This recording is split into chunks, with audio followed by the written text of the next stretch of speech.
Strengthening Faith 109. I had a thought which I wanted to share. Allah, the Exalted, guides those who sincerely try to obey Him. This involves using the blessings He has granted them in ways pleasing to Him, as outlined in the Holy Quran and the traditions of the Holy Prophet Muhammad, peace and blessings be upon him.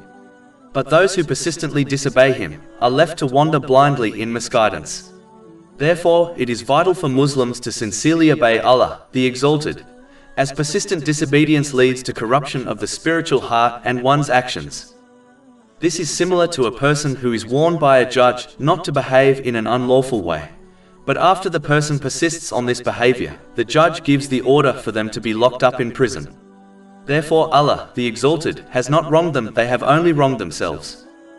But it is important to note that as being abandoned in misguidance is a spiritual thing and therefore hidden to mankind, it is important for Muslims not to assume certain people have reached this point. Instead, they should think positively about all people and therefore sincerely practically aid them in reforming their belief and behavior.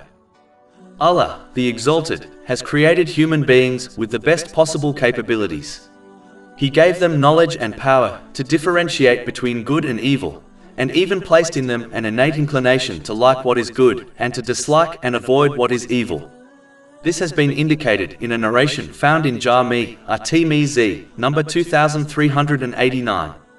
Allah, the Exalted, has also granted mankind free will to choose between good and evil. This choice plays a role in enhancing or diminishing a person's natural faculties of reason. Chapter 91 Ash-Shams, verses 9 to 10. He has succeeded who purifies it, the spiritual heart, the greatest faculty of reason. And he has failed who instills it with corruption. When a person chooses a path of goodness, their natural potential develops and Allah, the Exalted, grants them further support in their efforts.